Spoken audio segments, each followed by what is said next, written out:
Okay, in order to solve this problem, I think it's important to be able to see the graph of it. So a rectangle is inscribed into the region bounded by this graph, which is shown here, and the x-axis in such a way that one side of the rectangle lies on the x-axis and two vertices lie on the graph of f. So if you'll notice, that means we've got a rectangle, and that rectangle is going to be straight across and straight down, and even though it doesn't look like it, these points are right on the graph here and they come straight down, so that the length of the rectangle is going to be 2x, and the height or the width of the rectangle is going to be the function value itself at that particular point.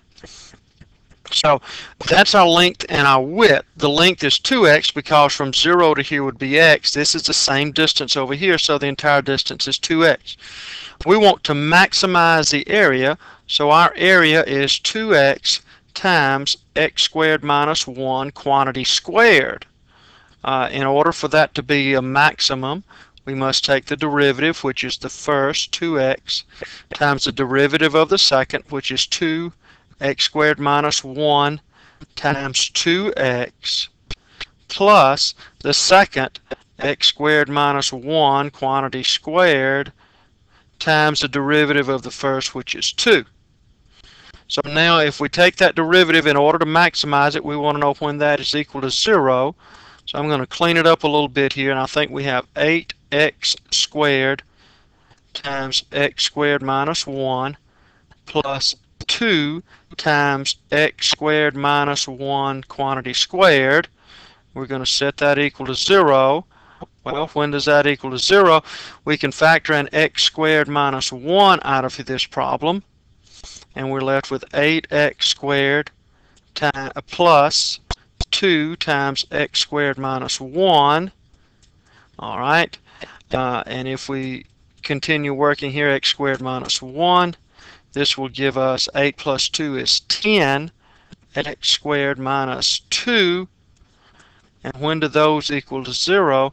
Those equal 0 when x is plus or minus 1, or when x is plus or minus 1 over the square root of 5.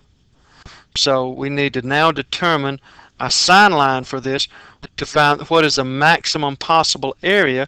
It's going to occur at one of these, so we can do a sign line for our area derivative, and we've got 1/5 is 1 over the square root of 5 is going to be a number smaller than 1, so I'll put it here, and this will be the number 1. We know that the graph is symmetrical, so we really don't have to worry about this other side over here, but I'm going to draw it up here just so you can see it. If we pick a number between 0, actually we don't have to worry about 0, it's not 1, so let's do the simple thing and put 0 in.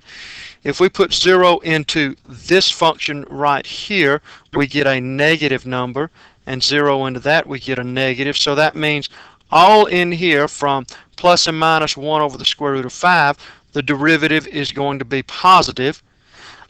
What's happening here between 1 over the square root of 5 and 1, the number 1/2 is in here, I do believe, and if we take a half squared minus 1, we get a negative number, and if we take a half squared, it's 1/4, but 10 times that will make it 2.5. We get a positive, so the function indeed is negative here.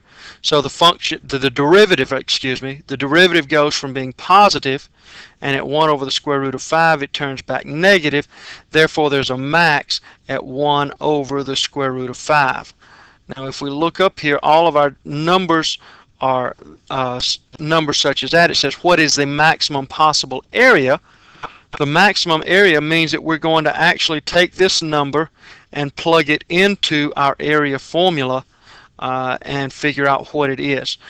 So if we're going to take that and plug it into our formula, I'll let you do that on the calculator and decide what the answer is.